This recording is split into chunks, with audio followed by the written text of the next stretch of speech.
Hello बच्चों पढ़ी तो कैसे हो आप सभी। आज का सेशन बड़ा ही मजेदार और गर्दा छुड़ाने वाले हैं। और हमने पिछले वीडियो में डाल दिए थे 12th हिंदी पद खंड के कवि का नाम ट्रिक के साथ। आज का सेशन है काव्य खंड 12th हिंदी के राइटर्स का नाम और कौन सा कवि किस काल कवि थे। तो आइए हम शुरुआत करते हैं। इसका आज गर्दा छुड़ाने वाले हैं। एक भी क्वेश्चन बिना रटे आपको हम याद करा देंगे यहाँ पर 12th काव्य खंड के। और बिहार बोर्ड में यहाँ से आपको 13 में 13 नंबर मेरा दिलाने का गारंटी है।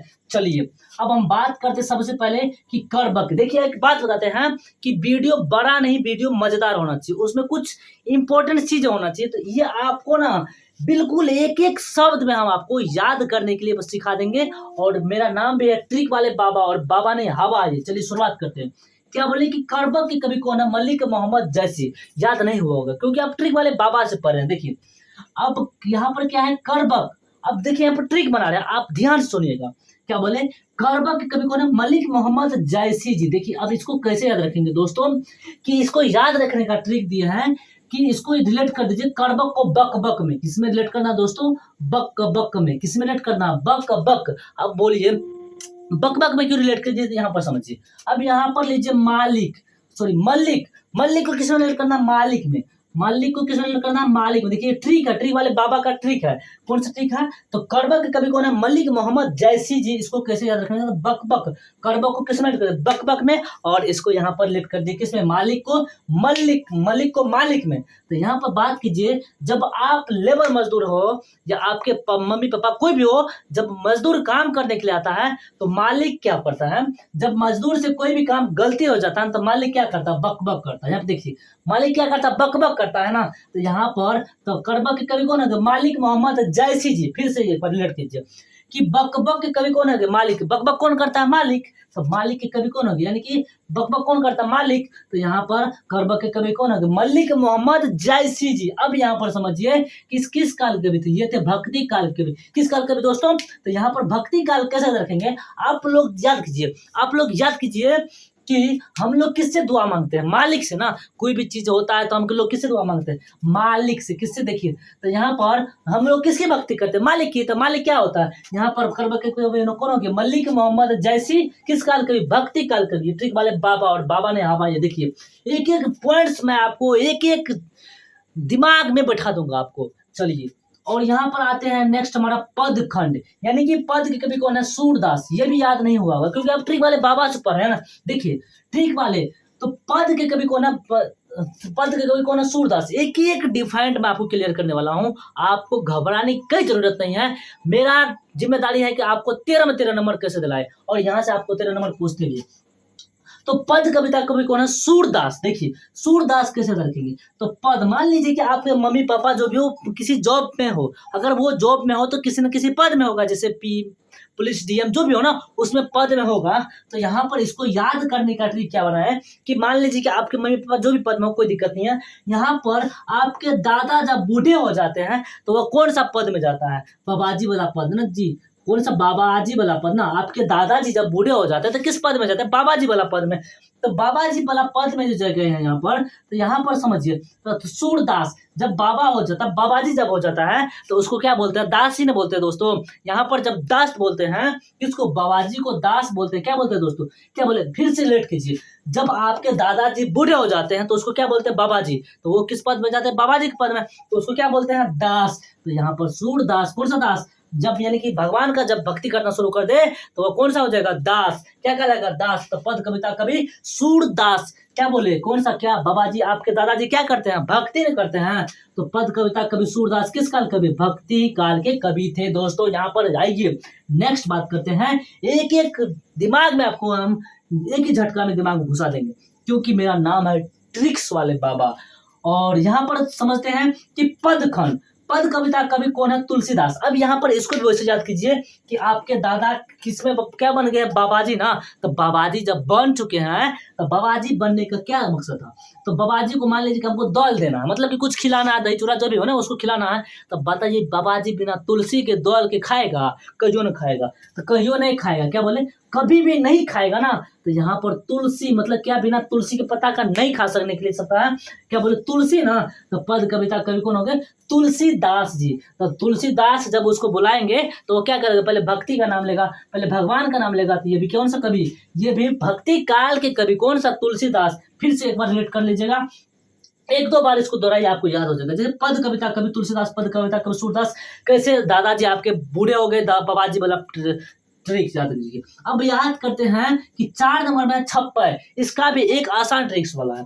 देखिए छप्पय के लेखक कौन है, नाभादास। नाभादास को कैसे याद रखेंगे, तो ट्रिक वाले बाबा, और बाबा नहीं धाबा है। देखिए छप्पय के लेखक कौन है, नाभादास। इसको कैसे याद रखेंगे, तो अभी क्या चल रहा है दोस्तों, सावन चल रहा है। क्या चल रहा है, सावन में चल रहा है। सावन जब चल रहा है भाई, तो सावन जब चल रहा है तो अभी सावन में वो प्रिंट वाला मशीन वाला क्या बोलता है पता है, जब सावन वाला बाबाजी जाएगा, कहता है बोल बम सावन जल धरे, तो यहाँ पर ई बोलेगा छप्पय के, प्रिंट वाले मशीन वाला बोलेगा छपाल छपाल छपाल। क्या छपाल, मतलब छप्पय के लेखक कौन हो गए, नाभादास। क्या छपाल, बाबा यानी कि भोलेनाथ के पर्चा छपाला, पर्चा। क्या छपाला, पर्चा छपाना है ना, तो किसका, बाबा का ना। तो बाबा यहाँ पर बाबा को रिलेट कर देना किसमें, नाभा में। किसमें, नाभा में। अगर हम इसको रिलेट कर देते हैं तो छप्पय के लेखक कौन है, नाभादास। छपाला की ना, छपाला बाबा के पर्चा, तो पर्चा किसमें रख देंगे, नाभा में। यानी कि बाबा किसके पर्चा, बाबा के, तो बाबा के किसमें रिलेट कर देंगे, नाभा में। तो यहाँ पर छप्पय के लेखक कौन है,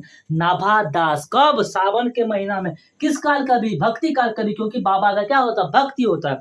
अब बात करते हैं कि नेक्स्ट हमारा क्या है, कविता कवि। इससे भी आसान ट्रिक्स देखिए, इसका ऐसा ट्रिक्स आपको पूरे YouTube चैनल पे नहीं मिलेगा, इस बात की मैं गारंटी देता हूं। चलिए कविता कवि कौन है, भूषण जी। देखिए यहाँ पर आपको 13 में 13 नंबर दिलाने का मेरा काम है, आप बस बने रहिएगा वीडियो तक। कविता कौन है, भूषण जी। इसको कैसे याद रखेंगे, तो देखिए ये कृतिकाल कवि है, इसको कैसे याद रखेंगे, तो कविता कवि। आप इसको रिलेट कर दीजिए बचपन में। मान लीजिए कि आप जब 5वां 6वां 7वां 8वां जिस क्लास में भी थे ना, तो उस क्लास में जब आप स्कूल जाते थे, कहाँ जाते थे, स्कूल में जब जाते थे, जब टीचर्स पूछता था बेटा आज कविता सुनाओ एक। कविता जब आपको याद नहीं होता तो बगल में जो आपका दोस्त बैठा हुआ था वो क्या करने लगता, फुस फुस करने लगता था, बोलो ना रे, वो बोलो ना रे, मतलब ई बोल ना रे, वो बोल, मतलब कि भूस भूस करने लगा था। फुस फुस मतलब भूस भूस। क्या बोले, फुस फुस मतलब भूस भूस। तो भूस भूस मतलब भूषण। क्या नाम था उस दोस्त का, भूषण। क्या करने लगा था, भूस भूस मतलब फुस फुस। तो यहाँ पर कविता कवि कौन हो गया, भूषण जी। ट्रिक वाले बाबा, बाबा नहीं हवा ये। चलिए नेक्स्ट हम बात करते हैं कि तुमुल कोलाहल कला में, तुमुल कोलाहल कला के कवि कौन है, जयशंकर प्रसाद। अब इसका याद करने का सबसे आसान ट्रिक्स क्या है, तुमुल कोलाहल कला में। अब यहाँ पर इन सब को भूल जाइए, देखिए इसी से आपका आंसर भी खोज देंगे, इसी में आपको ट्रिक्स भी बना देंगे। देखिए आप देखिए तुमुल कोलाहल कला, यहाँ पर हल लिखल, क्या लिखा हुआ दोस्तों, हल हल चल चल, हल चल यानी कि हल। तो हल मान लीजिए कि आपका कोई, आपके पास कोई समस्या हो, दुख भी कोई भी हो, तो वो सबसे पहले कौन सोल्व करता है, आप सबसे पहले भगवान का नाम लेते हैं, हे शंकर प्रभु हमारे पास ऐसी दुख समस्या काहे दिए हो। चलिए क्या बोले कि हल हल, तो कौन करता है, जयशंकर प्रसाद। कौन करता है, जयशंकर जी। तो यहाँ पर तुमुल कोलाहल कला में तो कवि कौन हो गए, जयशंकर प्रसाद। किस काल के कवि, तो यहाँ पर आधुनिक काल। अब दोस्तों यहाँ पर एक थोड़ा रिमाइंड करते हैं, काल जो होता है ना, आधुनिक काल मतलब अभी जो चल रहा है ना उसको बोलेंगे आधुनिक काल। मतलब कि आपके साथ जब काल चल रहा हो तो उसका हल कौन निकालेगा, शंकर जी। कौन काल, तो आधुनिक काल। तो यहाँ पर कैसे याद रखेंगे, हल हल यानी कि तुमुल कोलाहल के कवि जयशंकर प्रसाद। किस काल में, यानी कि आधुनिक काल में। आपके पास जब काल चल रहा हो तो उसका हल कौन निकालेगा, शंकर जी। कौन सा काल, तो यहाँ पर आधुनिक काल। समझ गए। अब नेक्स्ट हम बात करते हैं पुत्र वियोग कविता कवि कौन है, सुभद्रा कुमारी चौहान। इसको कैसे याद रखेंगे, इसको याद रखने का सबसे नैंजा ट्रिक हम देते हैं कि एक 12th मूवी अभी आप लोग नहीं देखे हैं तो जाकर देख ले। उसमें एक बच्चा जो है ना 12th फेल रहता है दोस्तों, क्या रहता है 12th फेल, और बनता है IAS। आप लोग 10th में अभी घबराए हैं कि कितना नंबर आएगा तो हमें IAS बनना है। नहीं भाई, आप 12th फेल भी है तो IAS बन सकते हैं। देखिए 12th फेल मूवी आप लोग जाकर सर्च मार के देख लीजिएगा कि क्या है। 12th फेल में उसके बाप जो होता है ना, बाप वो बड़ा गरीब होता है, वो उसका केस चल रहा होता है किससे, चौहान से। तो ये जब इसका बेटा चौहान, मतलब कि 12th फेल मूवी जब देखिएगा उसमें समझ में आएगा। अब हम नहीं बता देते। तो उसका नाम था मनोज शर्मा, मनोज कुमार शर्मा। उस फिल्म के नायक का नाम था मनोज कुमार शर्मा। वो जब IPS बनता है तो अपने बाप को फोन करता है, बाप हम बन गए क्या IPS। तो इसका बाप यानी किसका, चौहान यानी कि मनोज कुमार शर्मा का बाप, ये पुत्र एक ही पुत्र था, कौन, मनोज कुमार शर्मा। देखिए आप रिलेट कीजिए, किसे ट्रिक बना रहे हैं।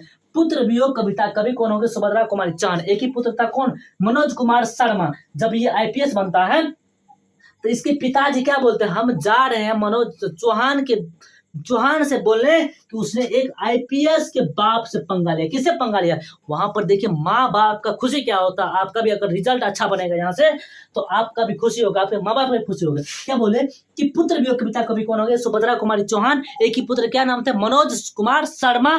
पुत्र वियोग, एक ही पुत्र कौन थे, सुभद्रा कुमारी चौहान के कितने पुत्र थे, एक ही पुत्र, कौन कौन, मनोज कुमार शर्मा। पुत्र वियोग एक ही पुत्र थे, एक पुत्र वो से थे, उसका नाम क्या था, मनोज कुमार शर्मा। चौहान को याद रखिए, बस हो गया। जैसे यहाँ पर हम बोलेंगे पुत्र वियोग, तो किसको याद करना, 12th फेल मूवी को, तो क्या थे, चौहान जी। तो चौहान जी, तो यहाँ पर पुत्र वियोग कविता कवि कौन हो गए, सुभद्रा कुमारी चौहान। यहाँ पर रिलेट कीजिए कौन काल के कवि, आधुनिक काल, बाकी यहाँ पर सारे आपको मिल जाएंगे कवि आधुनिक काल की। अब हम बात करते हैं कि उषा कविता कवि कौन है, शमशेर बहादुर सिंह। अब इसको तो सबसे आसान ट्रिक्स में देंगे, क्योंकि आप रिलेट कीजिए इसको ट्रिक से, किससे रिलेट कीजिए, ट्रिक वाले बाबा से। तो कैसे याद करेंगे, उषा। अभी आप लोगों को पता होगा कोई भी मशीन जब आप लोग खरीदने के लिए जाएगा तो सबसे पहले कंपनी दिखाएगा उषा का मशीन। क्या दिखाएगा दोस्तों, उषा का मशीन ना, क्योंकि अभी ये सबसे तेज रफ्तार में और सबसे महंगा मशीन ये जाता उषा। तो क्या है मतलब कि अभी हम बोलेंगे कि सबसे हाईएस्ट मशीन कौन है, उषा।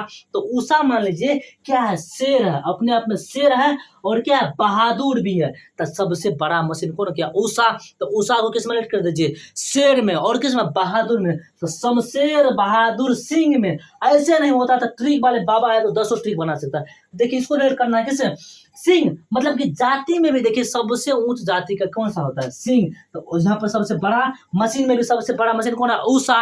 तो यहाँ पर इसको रिलेट कर दीजिए, उषा मशीन यानी कि शेर होता है, बहादुर होता है। तो यहाँ पर उषा के लेखक कौन है, शमशेर बहादुर सिंह, ट्रिक वाले बाबा। और बाबा नहीं हवा, ये एक लाइक तो बनता है। जन जन का चेहरा है कवि कौन, गजानन माता मुक्ति बोध। एक एक डिफाइंड करके देखिए, जन जन का चेहरा कौन है, गजानन माता मुक्ति बोध। नहीं हुआ याद, क्योंकि आप ट्रिक वाले बाबा से पढ़े। देखिए अब इसको रिलेट कर दीजिए, जन प्लस जन बराबर गजानन। इसको रिलेट करने हैं गजानन, यानी कि जन जन का चेहरा का मतलब होता है जन प्लस जन बराबर गजानन। क्या बोले, जन प्लस जन बराबर क्या हो गया, गजानन। इसको बस ऐसे रिलेट करना है। तो गजानन माधव मुक्ति बोध। अब अगर ये आएगा तो आपको सटीक टिक मार देना, आंख बंद करना, मार देना और ट्रिक वाले बाबा को याद कर लेना। और नहीं हुए याद तो आकर पछताना। देखिए क्या बोले, जन जन का चेहरा गजानन माधव मुक्ति बोध, यानी कि जन प्लस जन बराबर गजानन। तो किस कविता कवि, यहाँ पर आधुनिक काल के कवि हो गए कौन, गजानन माधव मुक्ति बोध। नेक्स्ट हम बात करते हैं कि अधिनायक कविता कवि कौन है, रघुवीर शाह। एक पर एक ट्रिक देखिए, अधिनायक कविता कवि कौन है, रघुवीर शाह जी है। ये भी आधुनिक काल कवि है। कैसे याद रखेंगे, देखिए ट्रिक वाले बाबा से।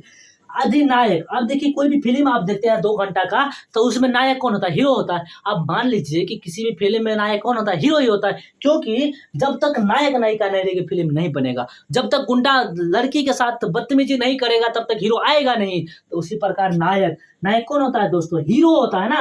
तो हीरो क्या होता है, उस फिल्म का वीर होता है, उसको कोई हरा नहीं सकता। चाहे फिल्म में कितनों गुंडा हीरो को मार देगा, लेकिन जीतेगा कौन, हीरो। अगर हीरो मर गया तो फिल्म में खत्म। तो हीरो को नहीं मारना है। तो यहाँ पर हीरो क्या होता है, वीर होता है ना। तो किसी भी अधिनायक कविता कवि कौन होगा, वीर, मतलब रघुवीर शाह है। अब मान लीजिए वीर मतलब याद नहीं होता है तो सहाय। मान लीजिए कि आप गुंडा जब लड़की को जबरदस्ती कुछ करता है तो वहां पर सहाय करने के लिए कौन आता है, हीरो, मतलब नायक आता है। तो अधिनायक कविता कवि कौन हो, रघुवीर शाह, ट्रिक वाले बाबा। अब नेक्स्ट हम बात करते हैं कि प्यारे नन्हे बेटे को, कौन है कविता कवि, विनोद कुमार शुक्ल। इसको कैसे याद करेंगे, प्यारे नन्हे बेटे को विनोद कुमार शुक्ल कैसे याद रखेंगे। देखिए यहाँ पर ट्रिक वाले बाबा से, प्यारे, माँ के एक ही पुत्र थे। माँ के कितने पुत्र थे, एक ही पुत्र थे और उसका नाम था प्यारे नन्हा, बड़ा प्यारा बेटा था। तो माँ के एक ही पुत्र जब थे, यहाँ पर देखिए ट्रिक बना रहे हैं क्योंकि आपको याद कराना मेरा काम है। माँ के एक ही पुत्र थे जिसका नाम क्या था, विनोद कुमार शुक्ल। मतलब शुक्ल का मतलब होता है अच्छा, शुक्ल का मतलब क्या होता है, बड़ा ही सुंदर था मेरा बेटा। क्या था, सुंदर था।